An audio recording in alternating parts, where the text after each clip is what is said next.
behind me, as you may recognize, is a Datsun 720 King Cab pickup truck. That's about all I know. I don't know what year it is. I don't know what engine it has, what transmission it is. I think it's four-wheel drive, but I'm not even sure. Here's what I do know. I recently bought this property and no one had lived here for over 17 years. They left this truck and that camper. I did, however, find some photos of it getting clobbered by a tree and the front end damage that ensued. So I don't know if it was running when it was parked before it got crushed by the tree or not, or what condition it was in at all. Ladies and gentlemen, welcome back to Between the Sharks. So I believe this thing has been sitting at least 20 years. Say what you like about them, but I think it's a neat truck and it deserves a shot. So we're gonna see if we can get this thing to run again after 20 plus years sitting right there.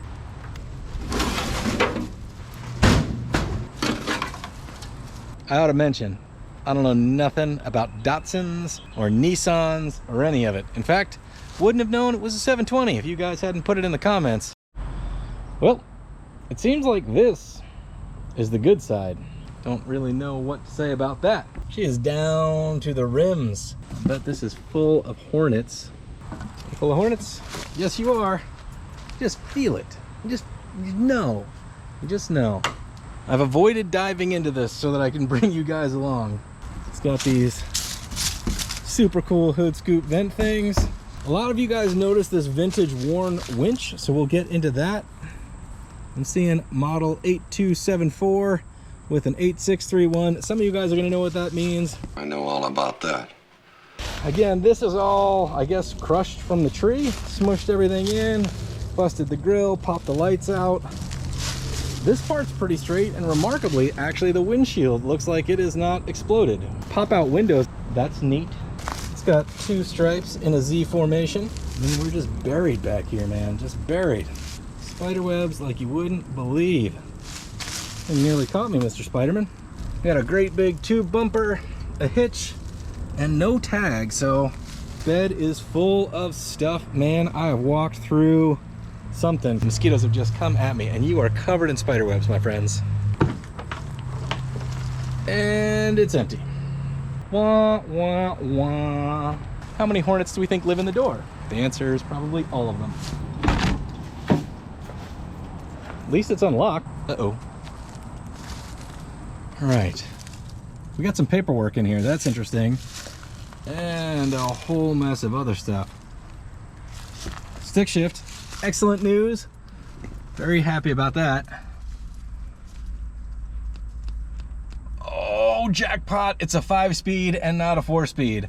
That is making me happy enough to ignore the fact that there's a starter over there on the floorboards. It's real musty in there, but it doesn't smell like rodents. So we'll consider that like kind of a win.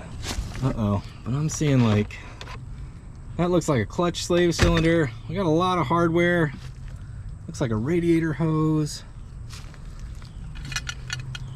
American Quarter Horse Congress, 1986. That's cool. Oh no. Oh no.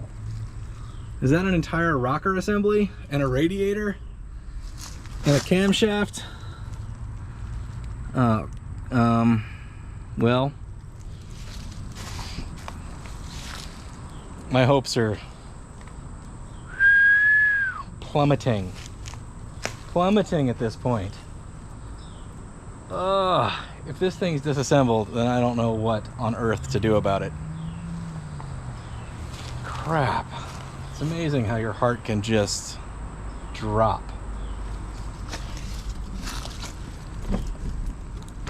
Yeah, that does look like a whole rocker assembly, doesn't it now? Crap. And if the whole top end of this motor is exposed. Oh man, and it looks like an AC truck too. Oh, it's got so much going for it. Crap. How do you open the hood on one of these things?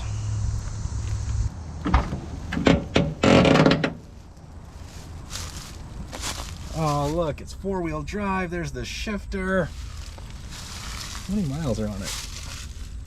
144,159. Gang, here goes nothing. Uh-oh, I don't know if that did anything. All right.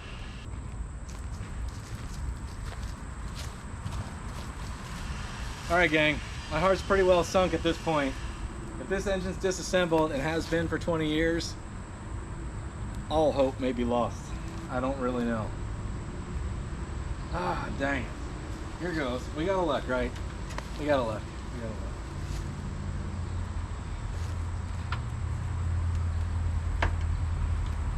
Wait a minute. Wait a minute. Wait a minute. Wait a minute. Get in here. Get in here. Would you guys believe it? There's no way they put this on with the rocker assembly still in the back. I don't know what I'm looking at, but it looks like there's some RTV. So somebody got in here and did something. I don't know if they did it right, but they even covered the carburetor, for crying out loud. Oh, I feel so lucky right now. I was certain that this thing was disassembled, and here I am looking at it covered up in one piece. It's got the Nissan Z motor. It has the 2 spark plugs per cylinder inline 4 situation, and it seems like it's all here, gang. The fan looks like it's hammered. The radiator is in the back, so that makes me think that this thing got hit so hard that it bent the radiator and or shroud into the fan, but it still ran. Guys, I'm pumped. Whew. How would a guy check the oil on this thing? There's got to be a dipstick, right? Of some kind. Somewhere.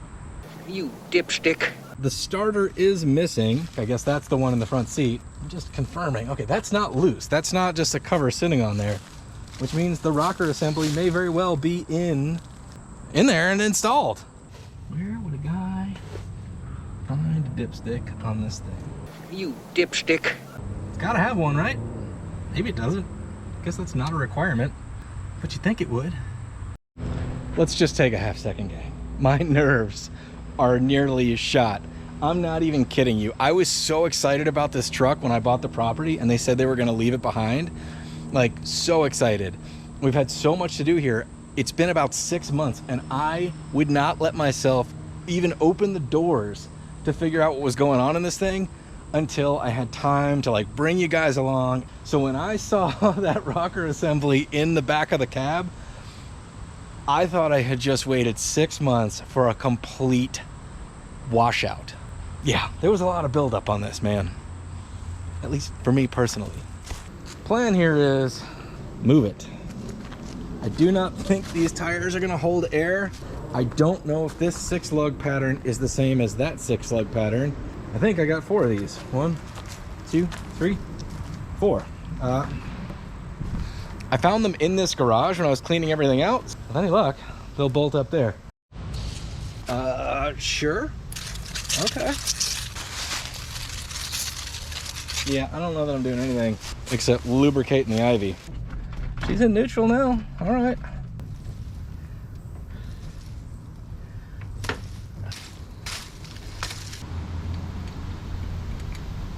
I feel like this is the automotive version of Iron Chef. Like, let's see if I can fix this thing with whatever the guy left behind here in this garage. Secret ingredient, tire iron.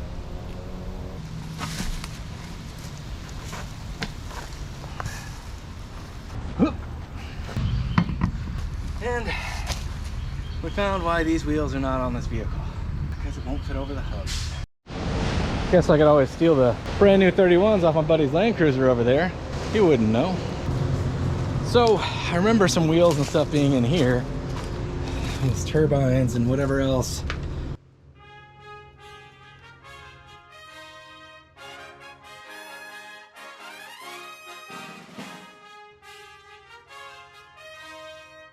That is a set of K5 Blazer Rallies 6 lug. I have been looking for a set of these, and they are hard to find for a decent price. And here they are, right there. Like, my K5 has some serious 90s saw blade action. These are great. I mean, I hope they fit this other thing so we can move it. But these are going on the Blazer. It's awesome. Awesome. You guys are watching this. Now would be a great time to subscribe and like and tell your mom about it and everything else, because that tree work's going to cost me a fortune. Needs a little help right now. Let's see if it immediately explodes. Dang. Well, let's see if we can move this thing. It's been sitting in this spot for over 20 years. And the man up in the tree is yelling at me, asking me if I'll sell it to him.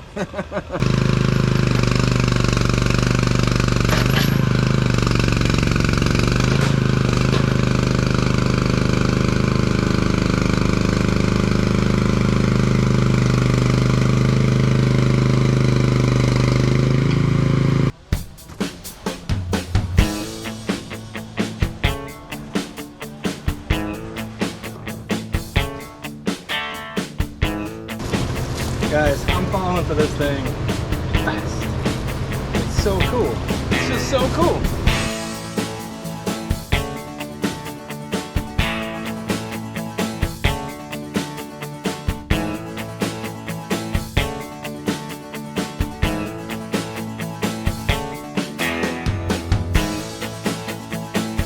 This is absolutely incredible. There's still white paint. The fact that there's still a bed at all is amazing.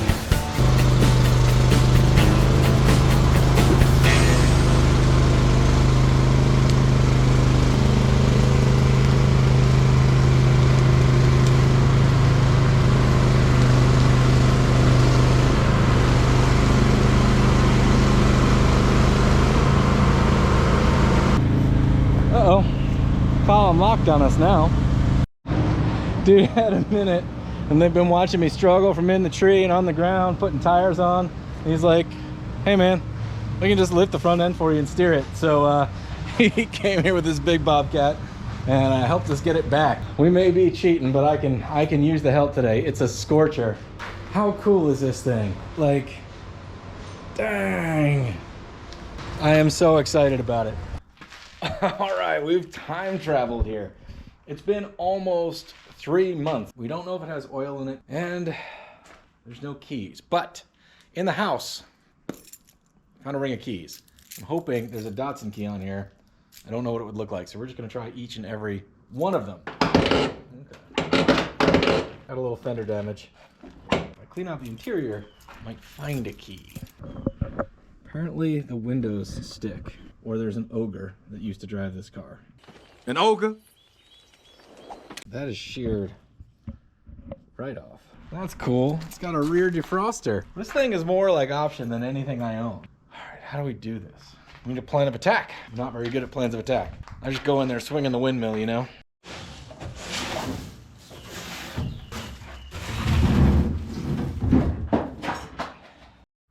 Dang, it's got a headliner and everything. Right up here. Nope, no key. You get gloves. We're rooting around in Spiderville there. Look how good that carpet is. Feels real squishy though. I've seen worse. Definitely not terrible. Looks like there was a drain hole in there anyway that's now gone, but gasket. Looks like a timing chain cover maybe. Windshield wiper doohickey. I'm keeping everything because I don't know anything about these vehicles, so everything is forensic evidence as far as I'm concerned. What was done, what they were thinking they were gonna do. So we got a lot going on back there. Radiator, which doesn't look that damaged. Are those keys? You guys see that right behind the camshaft? Holy moly, that would be awesome. Look, the ignition we can bypass, that's not an issue. But we got a locked steering column. I'm going straight for it. I'm seeing lots of evidence of a top end rebuild. With the radiator out, I thought this thing just got clobbered by a tree because the fan's all chewed up and they started it up and the radiator maybe got damaged, but now Starters out, top end motor parts. I wonder if they pulled the engine. But let's look at these keys. Those definitely look not like car keys.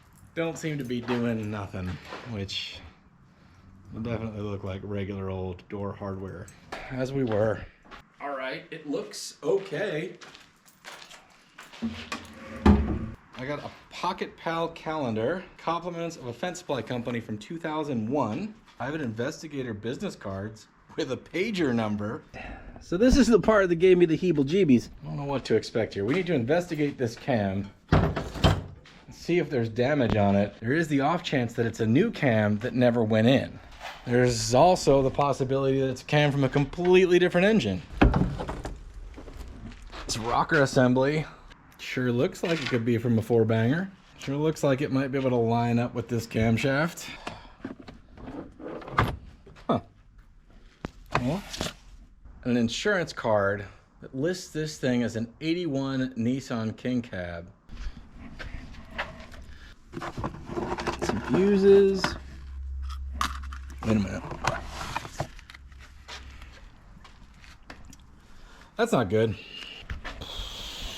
That is another VIN tag in the glove box. It's been removed. Retro. All right, doesn't match the insurance card. I don't know what this stuff is made for, but it's what I found.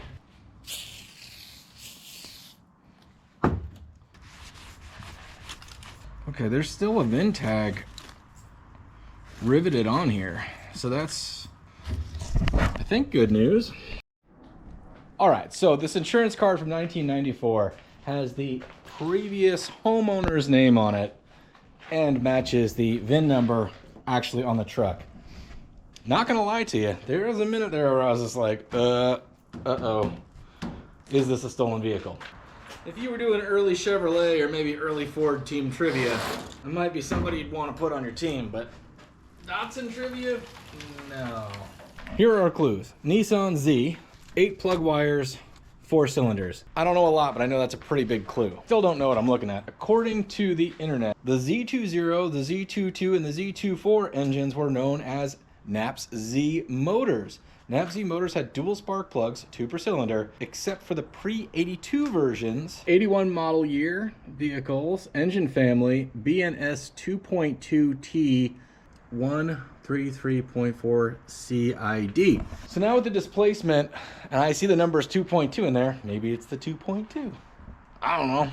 So my mind's going through the mental gymnastics of what was wrong with this truck, what was done to it, and how far did they get. That goop on the valve cover tells me the valve cover has been off and resealed at some point in its life. It's really all it tells me. The head looks really clean for a 144,000 mile motor. I mean, it's spotless even. The engine's very clean too. Is there a situation where you would rebuild the top end but still have issues that would lead you to a starter? Whoa, did that just move? Whoa. I don't know if that's good or bad. I didn't even mean to do that. Huh. I don't know what to think of that. That just turned over by hand potentially way too easily. Oh boy. I just gave the fan a jiggle, but it's turning the crank pulley like easy. Like feels like it shouldn't do that at all.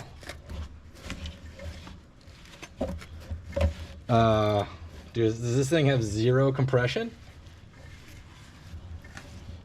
Or is that how these tiny little motors work? What is that? What does that sound? I'm so confused. There has never been oil in there.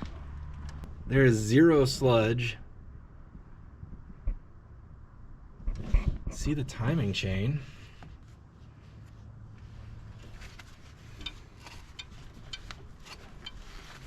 And we can hear the sound with it open. Wait, no, now we're stuck again. Stuck again. What does it mean, Sherlock? 'Cause I don't know. See, but what's confusing me here is if the truck got damaged and that knocked the shroud and the radiator cattywampus, it still ran because that's what chewed up the fan. Or is the fan a big red herring and they pulled the radiator to get the timing chain cover off? But why would you put it all back together if you hadn't adjusted the valves enough for compression for startup? Well, the plot thickens. These are supposed to be non-interference motors. And whatever that hard stop is, I thought was a piston hitting a valve because everything's out of time or whatever. That shouldn't be possible, apparently, on these engines. Explain that. So apparently we're gonna pop this valve cover off because I don't know what the hell I'm doing. Because we're in over our heads. But that's pretty normal for us. There's a big poop on there. Let's brush that off. Come on, buddy. Give it up. Come on. It looks brand stinking new. I mean, new. New. Super, super, super new. Nanu. Okay, well hang on, we got Earl in there.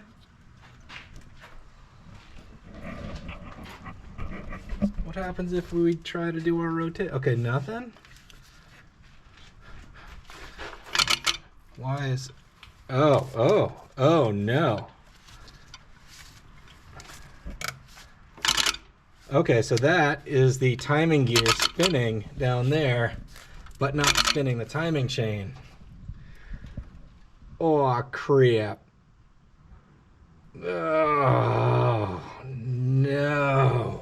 It definitely feels like, at the very least, we're pulling the distributor, the water pump, crank pulley, the timing cover.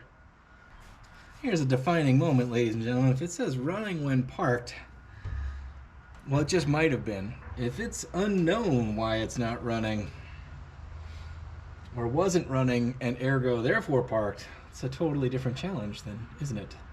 Boy, howdy. So I'm gonna plan on pulling all of this razzmatazz apart, which feels insane for a rusted, beat up truck that I don't have a title for. Let's just pretend like we know what we're doing and dive in and start pulling bolts out. Sort of a fool's errand, isn't it? That's what this truck is gonna be called, isn't it? Fool's errand. All right. We can do this, right? It's just an engine. It's just an engine.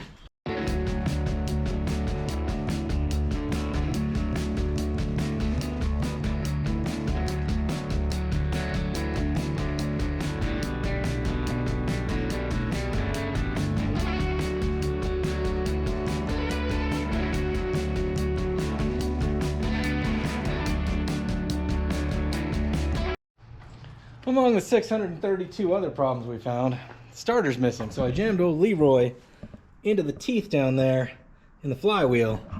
We'll give this a whirl to see if it'll actually whirl.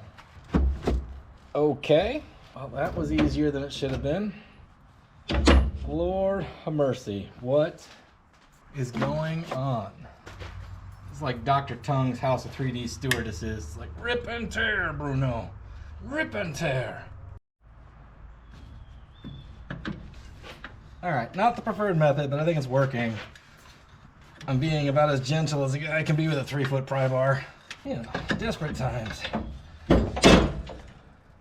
Viola! We're pulling a full Jacques Cousteau here. I have no idea what I'm doing or what I'm looking at, so I'm pulling it apart.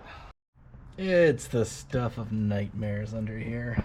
Just spider webs and more spider webs. I don't know where you guys are, but around here we got tons of black widows, and they won't bother anybody. They take like the most isolated areas, and then sometimes you find yourself needing to root around in the most isolated areas. This actually reminds me a lot of my Cadillac. Much smaller engine, but like the oil pump and distributor locations and all different size bolts to get stuff out. Very interesting.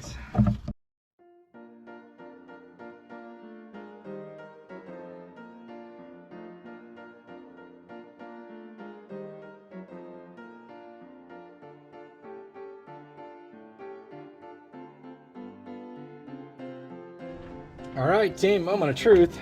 Oh, there we go. All right, gang, here's where a little bit of experience would go a long way. I don't have that, so we're gonna make stuff up.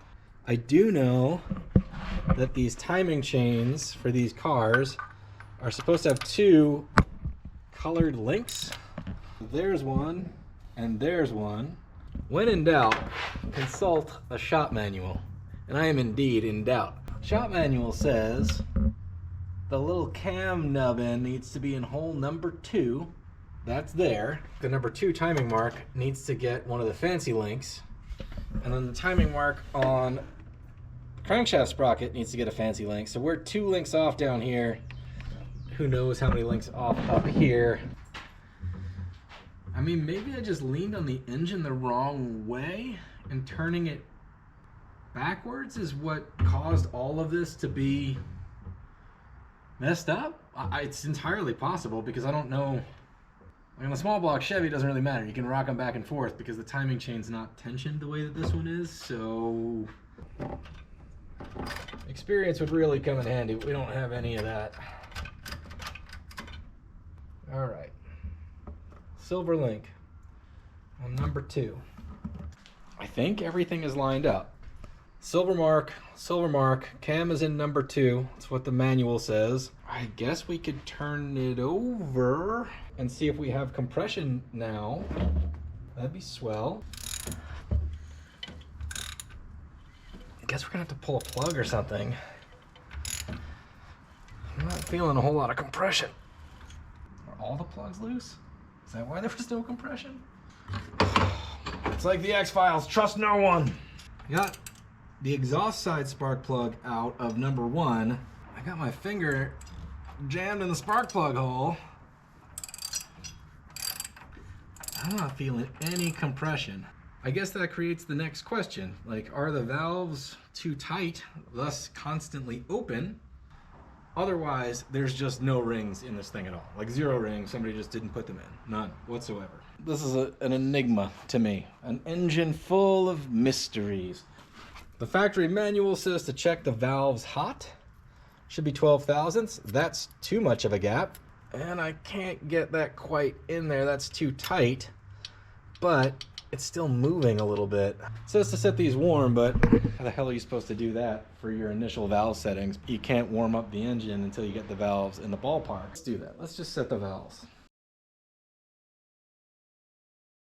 All the intake valves were loose and all the exhaust valves were tight. Everything is now set to 12 thousandths. These are also non-interference motors, so the valves can never collide with the piston, so they say.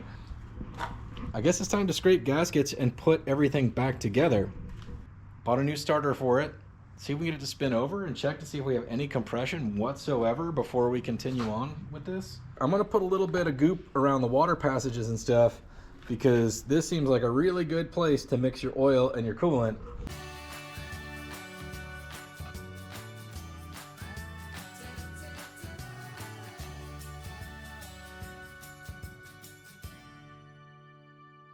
So the plot thickens. I was rooting around under here trying to get some bolts back in, and I figured we gotta get the oil pump back in from the bottom side, and I noticed something. This is the very rare free-wheel drive model. If anybody's got one of those dingle hoppers what goes from here to over yonder, let me know about it. The money pit deepens. However, the good news is this vehicle takes 3 tools to work on. A 10mm, a 12mm, and a flathead screwdriver. Got the new starter jammed in there. I saw a vice grip style lone wolf machine when I was cleaning up at some point. Okay, here we go. I don't know if it works. Found it here in the garage, like everything else in the garage. It's covered in spider webs. That leaves us here. Side post adapters are the worst. Hell, side post batteries are the worst. Oh, crap. And I also noticed this. I guess he tightened the winch on there and just said, well, good enough. Definitely been there before. Actually smells okay. It's a little on the thin side. Most of its viscosities have vanished over time.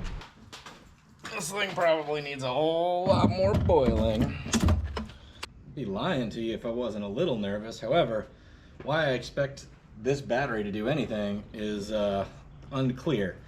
Throttle's jammed open. Compression tester in the exhaust side of cylinder 1, which rumor has it that'll work just as good as the intake side. It's easier to get to though. Nobody lives forever. Here we go. Whoa!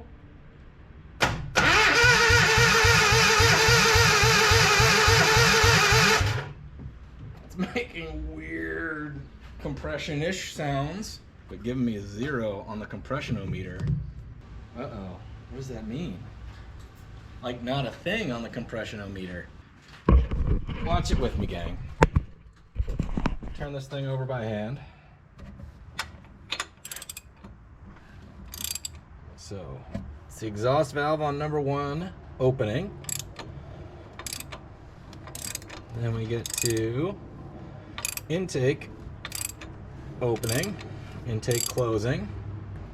That means this should be the compression stroke here. Both valves are closed on number 1.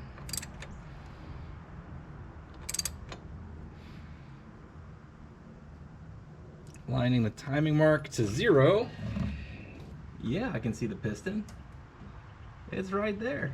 Wondering if the intake sides are also loose, and that's where all the compression's going. I mean, fingers crossed. I don't know. We did a valve adjustment. I confirmed timing. I've cycled the engine like 5 times watching the valves go. When the valves are supposed to be closed, I can wiggle the rockers and everything. So I really need this spark plug to be loose. It is not. Oh boy. Oh boy. Let's try number 2.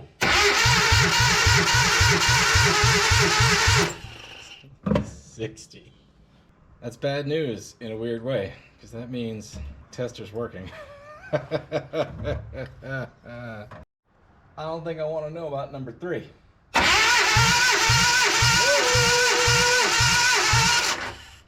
Hang on now. Hang on now. That's at 130 something, which is within minimum spec. They say 128, but hell, I'll run it at 90 if it'll run. And cylinder 1 and 2 that aren't happy so far, but a 3 and 4 are okay. And maybe it's an issue with the head. We should double check torque specs. Head's definitely been off. Don't know when, don't know why.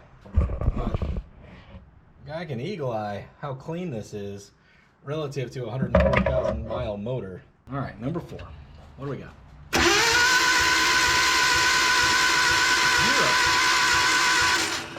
How is that possible?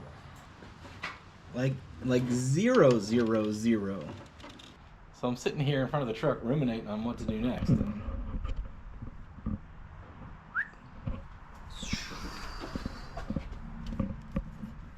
Well, that's not tight.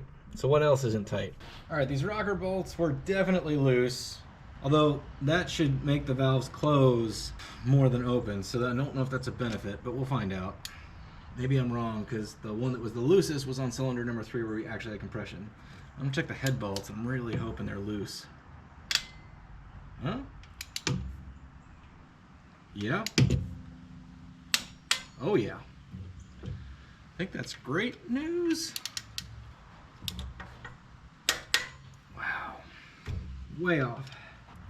Because these are so bad, I'm going to go through the manual procedure, which is to tighten them, loosen them, and then tighten them again. And then we'll keep our fingers crossed that, you know, we get some improvement. Head bolts are now torqued according to spec in the right order. They were way off, like 20 pounds off at least. Excellent news, everyone. So the head bolts are now tight. I tightened the rocker assembly, but now I cannot get my 12 thousandths feeler gauge into these valves at all. So things are changing significantly with these adjustments. I don't know what it all means yet, but we're gonna reset the valve lash for number 1. It's at top dead center. You can even look and see that the rockers are not on a cam lobe. So let's do this, let's do this, let's do this, and let's check compression again on number 1, just for funsies. All right, I lied. We're gonna do it in cylinder number 4 because the compression machine's already in there. Oh my God, I'm so nervous about this. I really need to see some results. Oh boy, this is fun. This is fun.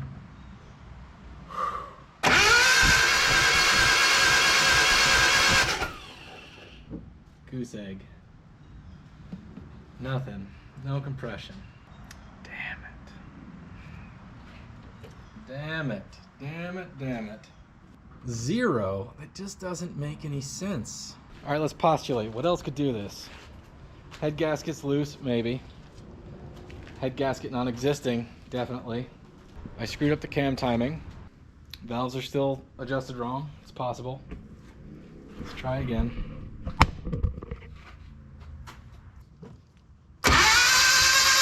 Definitely getting something more out of number 1. 2. 2 is good. 3 is good. 1's weak. 4's weak. Yeah, I don't know. We got some results out of 1 cylinder.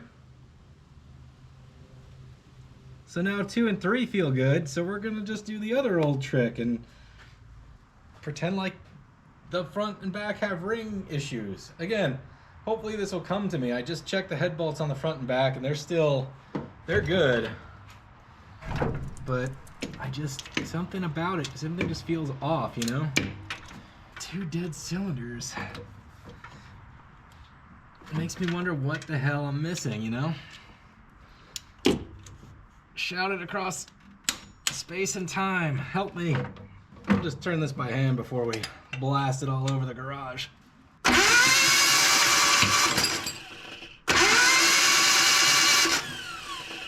mean, they're definitely launching some of that stuff out of there. Makes me feel like it's not rings, but what are we missing here? What's not happening? All right, I gotta find out where this compression is magically going. I got 2 cylinders working and 2 cylinders not working. I feel like I need to find a way to get an air compressor over here, put air into the cylinder through the spark plug hole with a contraption, and see if I can tell where that air is going when both valves are closed on the compression stroke. If it's blasting through the oil pan, it's rings. If it's coming out somewhere else, then we need to figure out what it is. Had to phone a friend, borrow this little air compressor. We're just gonna use it to play a game of where did the compression go? I'm excited about it. It's gonna be great. Where is that sound going?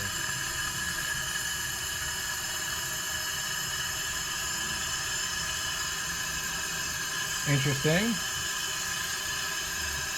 Coming out of number 2 and number 3 and number 4. How is that possible? Unless the intake's not closed. All right, so we're gonna go ahead and try this again. I put the spark plugs back into number 2, number 3, number 4. First guess here is it seems like intake valve on number 1 is not closed all the way. And I say that because it seems to be going through the open intake valves into the other cylinders. Seems.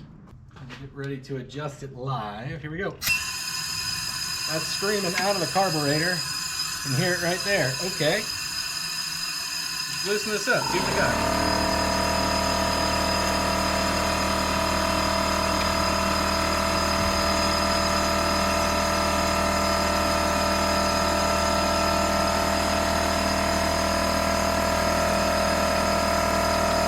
That is super loose and not doing anything.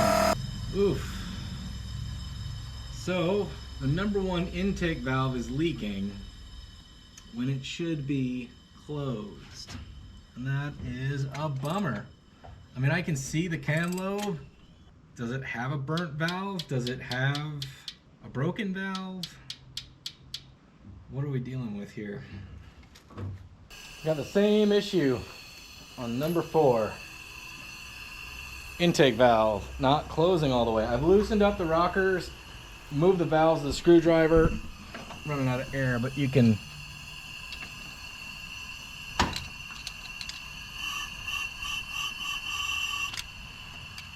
And it just. You can see that the rocker is not on a lobe. There's no tension pushing the spring down. Bummer. If I consulted a Magic 8-Ball about the future of this truck, it might be outlook not so good. So it feels like we got a first-class invitation to removing the cylinder head on this thing.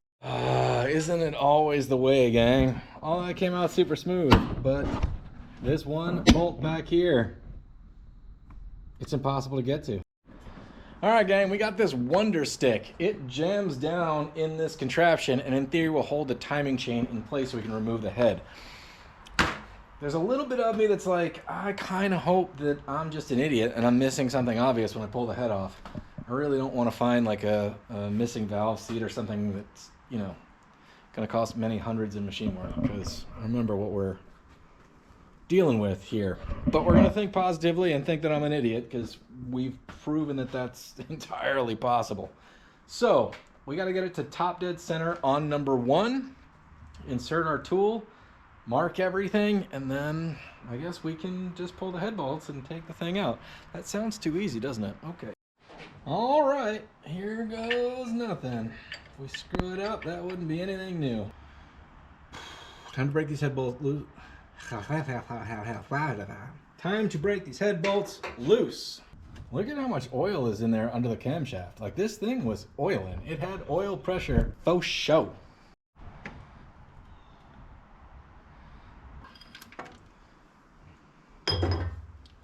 Well, the tool just came out. We just lost the timing chain off there. Son of a... It's fine.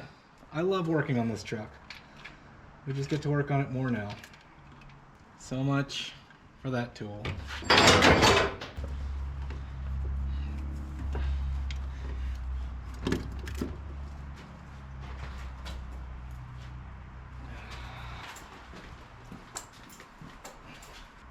Of course, I just spilled oil everywhere. Guys, I was doing so good. And I just put the head down over there. I treated it like it was a bomb about to go off. Ran it outside. Anyway, what do we got going on here? I'm seeing a pretty clean motor. A little bit of carbon buildup on the pistons, but man, not bad. Cylinder walls that I can see feel pretty darn good.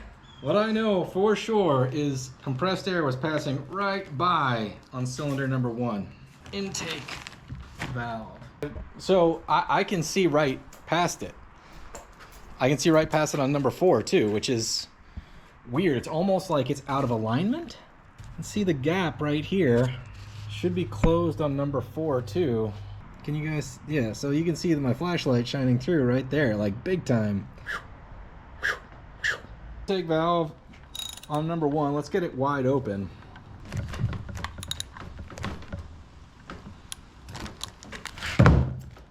All right.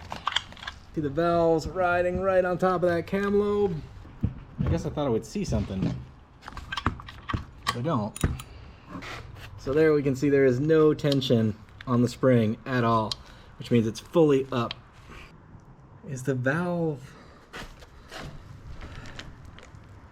bent? Still see that this rocker is way off the cam, right? So it's totally loose, not being held down by anything. But looking in through the intake port, like, that's really bad. That's why we got 0 compression. I think I got the same thing going on number 4, but 1 is enough. So what do we do, team? I'm guessing at the very least the head needs to go to the machine shop and get sorted out. It needs, unless you can put it in the comments and there's a magic bagging your chicken bones together and they magically go back together just fine. On the one hand, this thing is Mad Max as hell and totally awesome. On the other hand, it's also a scrap heap. I still know that the clutch is in pieces. We've got the slave cylinder somewhere in the car. The brakes are bone dry. We're missing the axle shaft. Don't know the condition of the transmission. Don't know the condition of the actual clutch and disc. Don't know the condition of the rear end. What do we do? I just can't give up on it. You know what I'm saying? Can't give up. I won't quit you. All right. Let's go to the machine shop. Well, so we're back from the machine shop. The guys were super nice. They looked at it with me, talked about what it might be. First thought was, well, if it sat for 20 years, then it might be rusty and crusty and pull the valves out, clean them, lap them, and it might go back together. Then they took a closer look. I looked down the intake ports and said, I think these are all bent. And I said, is that possible? I said, it's a non-interference motor, technically. Obviously not knowing really what I'm talking about. And he said, well, the thing is, if you get it moving fast enough at a time, they will collide. So what we were looking at here is, you can see, maybe with that light, this edge, where it definitely looks like it made contact. And you can see that on most of these valves. So I don't know if it's coming through on camera, but there's a little crescent right there. Like, it does look like maybe it did wang something. And this one is the one I've been messing with, so it might have turned, but it's right here, and it's definitely, you can see it for sure. Here's the thing, I'm no cylinder head expert, but these guys are, so I am taking their word as gospel. It's better than anything I found on the internet. And there they were looking at it with me, and they said, well, you can still take it apart, clean it up, try to lap the valves, and it might work. And they said, or I can rebuild this one, or I even think I have one on the shelf. But that's $600-700 is what they said. You can't beat the advice. He said, well, it may save you some money. He said, if it doesn't work, he said, but you know, depends on what the truck is and how much you want to put into it. So that's Cylinder Head Exchange in Marietta, and I can't thank them enough for the advice. They'll get my business continuously because they're willing to send me away without taking $1 from me and give me an option and a general price tag. So even if you don't agree with their diagnosis, please don't send them hate mail, and if you're in the area, throw them some business maybe. I mean, looking at it, I'm seeing marks on the exhaust as well. I don't know what to make of this. So here we are again at a crossroads. I mean, this thing is a Mad Max turd, but I really like it. And I'm not saying it's not worth $700, but $700 is the starting point. It's a couple $1,000s worth of parts for a busted, rusty old truck. Not saying we shouldn't, because sometimes we should just because we can. And sometimes we shouldn't just because we can. The other thing they told me, they ran the numbers on that head, and it is the 2.4. So this motor has likely been swapped at some point. You can see it's got some weird blue-green paint that, you know, so I have no idea how many miles are on it. It's been bone dry for years, so on the one hand, maybe that's good and it didn't crack, and on the other hand, like, I don't know. So what do we do, team? Do we do a Between the Sharks bake sale? I don't want to give up on it. Now, the value of the parts, just to even see if it might run, is well over the value of the whole truck if we're talking about sale. But that's not how I view my cars and my projects. If it's neat, if it's fun to drive and fun to tinker on, like, it's not like I'm gonna put a $10,000 paint job on it. $2,500, $3,000 to get it running and driving and fun. Sure, maybe it's a $2,500 truck absolute max on its best day ever. It doesn't really matter, you know what I'm saying? Because the value is in the neatness and the story and the enjoyment and the saving it from the junkyard, basically. That said, I don't have that $2,000 or $3,000 to put into it. I guess it's not going anywhere. It's not. Anyway, thanks as always for watching Between the Sharks. I appreciate the support very much. Put some thoughts in the comments. Give it the old thumbs up. Maybe this video, if it gets popular enough, it'll make $1 and then we can put that money right back into the truck. Unlikely, but possible on a very, very long shot. Anyway, as usual, good luck on your projects out there, and we'll see you next time on Between the Sharks. Man.